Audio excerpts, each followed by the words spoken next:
Hello and welcome back. In today's video, what we are going to do is we are going to study general one-dimensional transient heat conduction. So, in the previous videos, what we learned was we learned lumped system analysis. So we learned capacitance. We learned lumped capacitance model, and we learned semi-infinite solid model. When to use these models? These are the two kinds of solutions for the general uh, heat conduction equation. And when do we use these types of models is that when the Biot number is lesser than or equal to 0.2, we found that the lumped capacitance model is valid and we can use that, where we ignore all the special effects. We only focus on the transient effects. The temperature varies only with time and it varies equally, uniformly when it comes to spatial coordinates, point to point.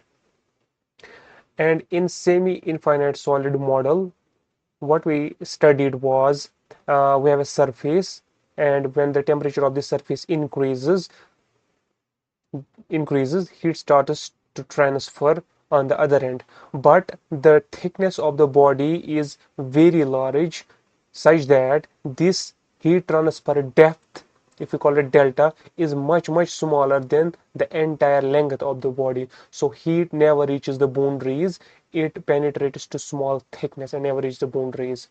Now, and we call this 1D transient as well.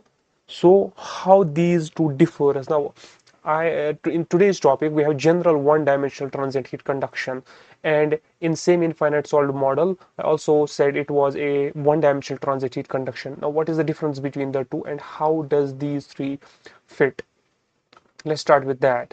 So what we have is we have a body, and and we have a body in which heat is transferring, and we want to see whether we can use the lumped capacitance model, whether we can use the same infinite solid model, or we can use this today's general one-dimensional transient heat conduction model or solution.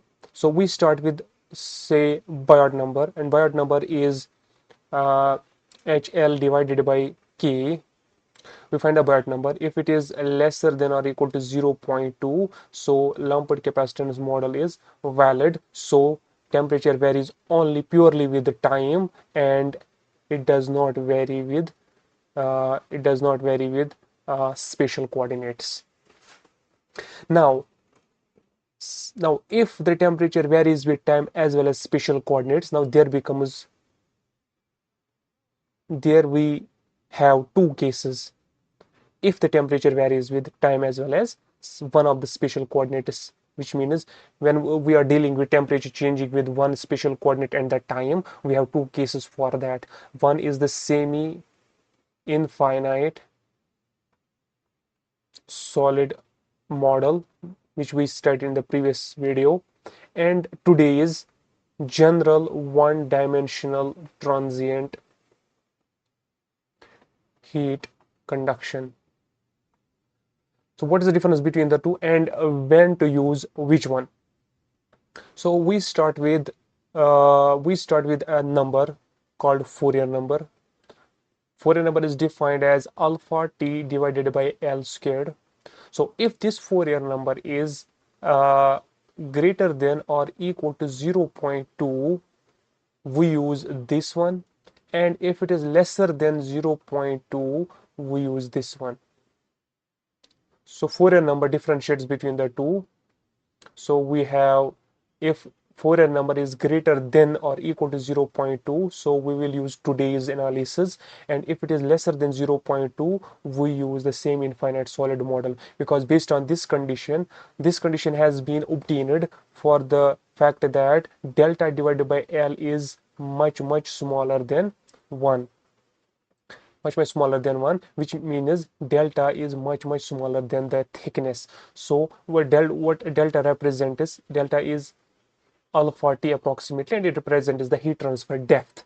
So if delta is much smaller than the length, so heat transfer depth is much smaller than the thickness of the body, so we will use the previous semi-infinite solid model. So if it is greater than or equal to 0.2, that makes this delta comparable to the thickness, which means heat will transfer to the other end, to the boundaries of the body. It will reach to the other end of the body. Heat transfer will reach to the other end of the body, and we have to use this one-dimensional transient heat conduction, which is the today's analysis.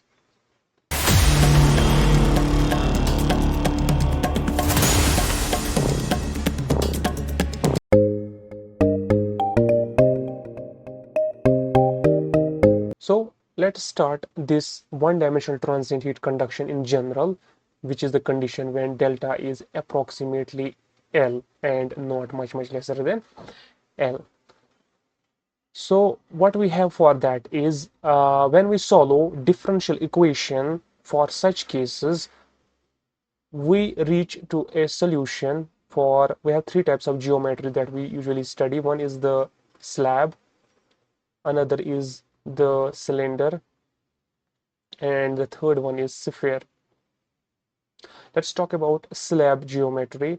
Now for slab, the equation, when we solve the differential equation, we get the solution. Now the solution for any type of geometry is comes out to be infinite series solution. Infinite series solution. So what we have? We have a Fourier Biot equation, which is a three-dimensional conduction equation, general conduction equation. We apply the boundary conditions, we apply the geometry. When we apply the boundary conditions, we solve it. The solution after solving these this general differential equation for our special case, this special case, the solution comes out to be this infinite series solution.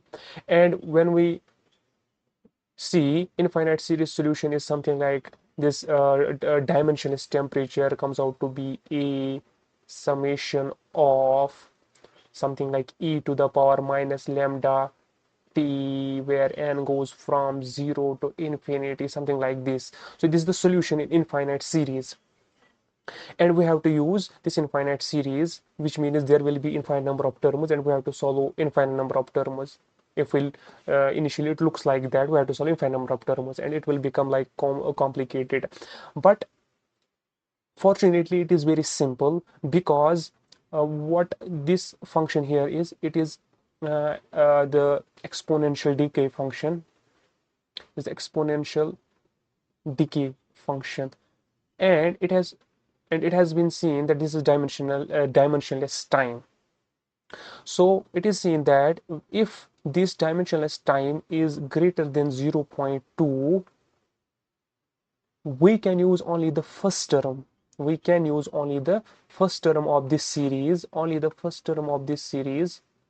And for using just the first term of the series, we will have only error just within 2%. But that is only if the dimensionless time constant is greater than 0.2. And it should be remembered that for most of the cases, the time constant for our problem is always greater than 0.2. So we can use only first term of this solution, we can neglect the higher order terms, and the error will just be within 2%, which is okay, which we can use. And when we use only the first term, when we use only first term of this series solution, the solution that we obtain is called a one term approximation. We have to remember, for spherical geometry with radius say r, this dimensionless temperature is equal to a e to the power minus lambda tau, and this temperature is at the center of this geometry, and this is one term approximation. So not going deep into the detail, so we have an equation this that we can use when we want to find the temperature at the center of a spherical geometry. And in order to solve for this equation, we need A and we need lambda. Since we have general solution in the infinite series form, so a scientist which goes by the name MP Heisler in 1947, he plotted this theta with the what's called the this dimensionless time. He plotted this for three geometries, for slab, for cylinder, for spherical geometries, and these charts are called Heisler charts. So based on the given tau, we can find the delta from these charts, and these charts, these values are also tabulated, and we can use table. We have tables something like this. We have tables with three columns. One column has Biot number values, and then we have corresponding A values and lambda values that we can find for this A and lambda. We have to find, first of all, we have to start our problem by finding the Biot number, and then corresponding to that Biot number, we have to see what is the A value and what is the lambda value for our geometry. Tables will be like different for three geometries. Slab, there will be table for a slab geometry, there will be table for a cylindrical and spherical geometries. We have to find A and lambda. The solution, the theoretical solution works like that. So we'll start with a theoretical solution, and before that we will clean all of this. So the little background, this is not a theoretical heat transfer class, this is basically a COMSOL class, so I'm giving the very brief introduction to the theory. So we have a problem, we will solve it analytically using this explanation that I used and this equation, and then we'll use COMSOL to solve it.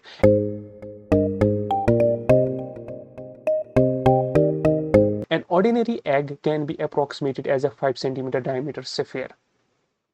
We'll ignore this figure part.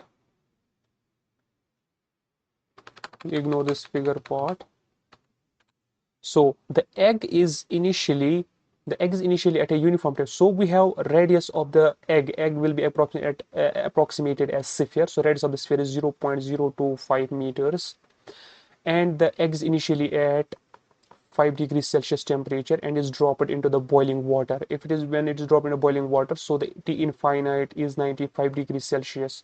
Taking the convection heat transfer coefficient H is 1200, and determine how long it will take for the center of the egg to reach center of the egg temperature has to reach 70 degrees Celsius. So we have to find the time. What is the time that will, after which the temperature at the center of the egg is 70 degrees Celsius. So in other words, what is the time of cooking of the egg? First time that egg is set to be cooked if the center of the egg reaches to the temperature around 70 degrees Celsius. So we have to find that time, cooking time of egg. So we will start with, as I said, we'll start with first of all, we need thermal properties of the egg. Obviously, if we see egg is around 74% water. So when we do not know the properties, we can use the simplification like this. So egg is 74% water. So we can use the thermal properties of water in place of the egg. So see, egg is initially at 5 degrees Celsius and it has to reach 70 degrees Celsius at the center. So we will use the average of the two, so which is around 37.5 degrees Celsius average temperature of the egg. So we will choose the thermal properties at this average temperature. So what are those thermal properties? So density at this 37.5, we use property tables. The density of water at 37.5 degrees Celsius is around 993 kilogram per meter cube, and Cp at this temperature is 4179 joule per kg Kelvin. Alpha is 0.151 times 10 to the power minus 6 meter square per second, and K that we need is 0.627 watt per meter Kelvin. These are thermal properties of water at this average temperature that we will need to solve this problem. So how to solve this now?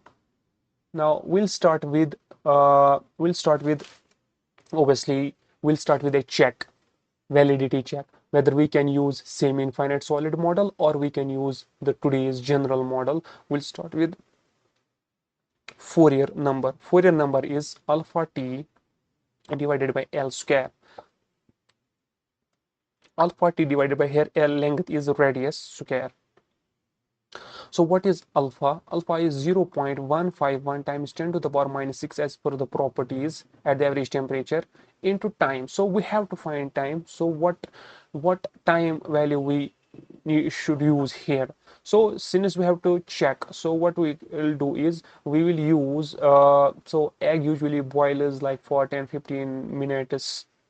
So let us choose time. Let us see for like 1,000 seconds, because that is more than enough time for our egg to cook.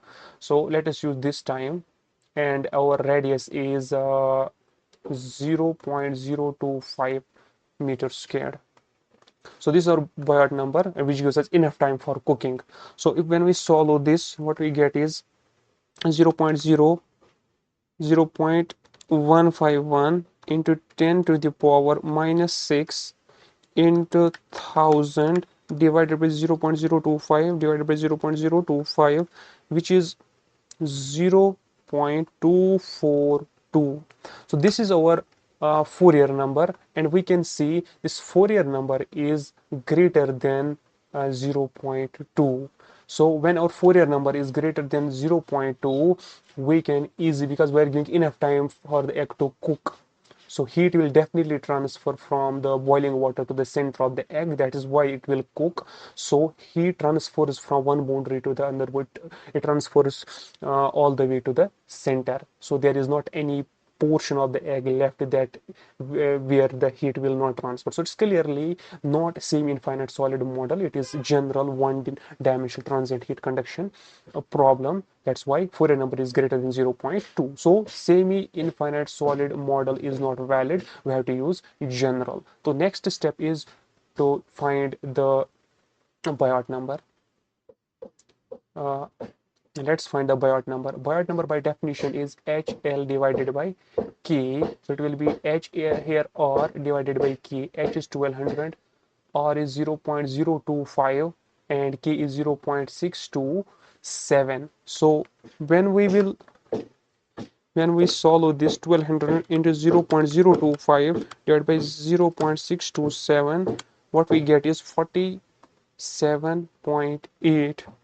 So this is the Biot number that we get, 47.8. Obviously it is much greater than 0.2. So here we use the another check whether lumped system is valid. Maybe lumped system was valid here. No, for lumped system to be valid, Biot number has to be lesser than or equal to 0.2. So it's much 0. Greater than 0.2. So lumped system model is excluded. The same infinite solid model is excluded. So only model that we are left with is today's general transient one dimensional heat conduction. So what we'll do is we have to find the values. See, our Biot number is, so for today's model, what we do, we start with Biot number, calculating Biot number that we calculated 47.8. We have tables where which I showed, where we have Biot number, we have alpha, we have A. So based on this Biot number, corresponding to this Biot number, here we will see what is the lambda value and what is the A value. And when we see these tables which are available online on the books, these tables are given for the geometries, and when we see the table for our spherical geometry at the value for Biot number equal to 47.8, the lambda comes out to be equal to, from the table, the lambda is 3.0754, and A value from the table is 1.9958. So these are the two values at Biot number, this from the table. Now for our problem, what we have to find is we have to just find the time, which is the, we have to find the tau, which is alpha t divided by r square. We will find tau, and from the tau we will find our time of cooking here, because r is known, alpha is known, we have to find tau. Now we have to find tau. For that we will use our equation, and that equation is that equation is theta is equal to a e to the power minus lambda tau. Now this will give us tau. A are found, a is found, lambda is found from the table, and theta is given because theta by definition is t at the center minus t infinite divided by t initial minus t infinite is equal to a e to the power minus lambda tau. Now what is T tau? T naught is the temperature at the center of the egg that has to reach 70 minus T infinite boiling water temperature, which is 95, divided by T initial of the egg is 5 degrees Celsius, and again 95, and A for our case is here 1.995 e to the power minus lambda is 3.0754, and we have time here. Now when we solve this, we get tau equal to around um, 2 0.209. Tau equal to 0.209, and which is clearly greater than 0.2. And as I said previously, that this is one term approximation at the center of the spherical geometry, and this is valid when tau is greater than 0.2, and in that case the error will be within 2%, and clearly tau is greater than 0.2, so we can use one term approximation, and that one term approximation at the center formula is this for the spherical geometry, so we used this formula, so that was true using this formula and getting this tau from this formula. So this is our tau, and we know now the tau, now we know this tau by definition is alpha t divided by r square. So our tau is 0.209, alpha is 0.151 times 10 to the power minus 6, t of cooking we have to find, and r is 0.025 squared, and we can find this value. We have 0.209 multiplied with 0.025 multiplied with 0.025 and divided by 0.151 and divided by 10 to the power minus 6. So we have time of cooking approximately equal to 865 seconds, and if we divide 865 divided by 60 in minutes, we have approximately 14.4 minutes. That means the egg will be cooked in 14.4 minutes, which is expected. So this is our theoretical value, is our time found analytically. Now we will use this time using the COMSOL Multiphysics.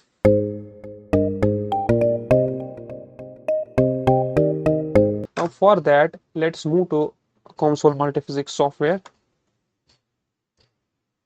We'll open Model Wizard 3D, heat transfer in solid, and then we'll choose study time dependent. So the egg is approximated as sphere, so we will right click on geometry, choose sphere, and radius will be chosen 0.025 meters, and we will build this sphere model for the egg.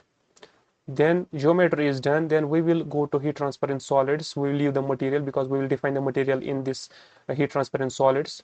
In the solid, what we'll do is we'll choose thermal conductivity. Now at the average temperature of the water that we found, the thermal conductivity value is 0.627. Now rho is 993 in SI units, and CP in SI units is 4179. Now these are the properties. Then initial value. Now initially egg is at 5 degrees Celsius, so 5 degrees Celsius, and we have to, it is in the boiling water, so convective heat transfer coefficient. So right click on the heat transfer in solids, use heat flux, then choose convective heat flux. H by according to the problem is 1200, and the water, boiling water, is at 95 degrees Celsius. So we have to apply this whole egg is in the boiling water, so we will apply it to the entire egg body. Now we will mesh this geometry and we'll choose time. We'll start initially and we will keep the temperature time 100 seconds, and we will count for 1000 seconds as we used t equal 1000 initially to find the Fourier number, because that will be enough time to cook this egg. So we'll compute. It will take some time to get the results. Now we have the results. Now we'll find the temperature at the center that varies with time, and we will see at time equal to at a temperature equal to 70 degrees Celsius what will be the time. So for that what we have to do is we have to find we have to make a point, create a point at the center of the egg. So for that what we'll do is we will go to data set, right click the data set and cut point 3D, and where we have to cut this point at the center 0 0 0 and a plot. So point is cut at the center of the sphere. Now we have to find the temperature at all points at this at all points of time at this center of this geometry. So what we'll do is we'll go to derived values, point evaluation, then at all times we will find the temperature and we will choose this point, cut point 3D, and we will find the temperature in degrees Celsius. So when we evaluate this, we have this temperature values at all times. So we have the egg will be at 5 degrees Celsius at time 0, which is the initial given condition. Then it will be at 8 at after 200 seconds, 15 after 300 seconds, 26 after 400 seconds, and all that. So we kept the time step 100 degrees Celsius. We should not have kept that. So let us go back, because we need to find, so what we did here is we need to find the temperature at, we need to see what is the time when the temperature is 70 degrees Celsius. So it is between 66 and 72, and that is 800, and between 800 and 900, that's a huge difference. So we will go back to time dependent, then we will keep the, so our results were something like 865. So to get close we will use 50, or maybe yes, 50 is fine. We will use interval of 50 seconds. Compute again, all over again. Now computing again, but this time keeping time step of 50 seconds only. Now we have this table after every 50 seconds. So we have to find what is the time of cooking, means what is the time when the temperature at the center of the egg reaches 70 degrees Celsius. So this is the temperature at the center of the egg after these timers. So we will find what is the 70, where is the 70 degrees Celsius temperature. So it is between this and this 69.5 and 72. So it is between 850 seconds and between 850 seconds and 900 seconds. So it is clearly matched. So the theoretical value is 865, which is clearly between 865 is clearly between 850 and 900. And if we actually calculate it, we have to interpolate. So when we interpolate, let's interpolate this. So what we have here is we have, if we interpolate this, what we have here is, so we have three values. One value is, our one temperature value is 69.6, 72.4, 69.6, 72.4, 69.6, 72.4, and we want it at 70 degrees Celsius. And initially, what is the temperature corresponding to these values? Temperature at 69 is 850, 900, 850, 900. So it is 850 seconds, it is 900 seconds. We have to find this time. So when we do linear interpolation, so we have t minus 850 divided by 900 minus 850 equals 70 minus 69.6 divided by 72.4 minus 69.6. So we will find the time when the temperature at the center is 70 degrees Celsius. So it is 70 minus 69.6 into 900 minus 850 divided by 724, 72.4 minus 69.6, this and plus 850. So after solving this, our time comes out approximately equal to 857.14. So it is approximately 857 seconds. So when we divide 857 divided by 60 seconds and convert into minutes, it is approximately equal to 14.3 minutes. It is 14.3 minutes. So when we compare this 14.3 with our theoretical value, which is theoretical value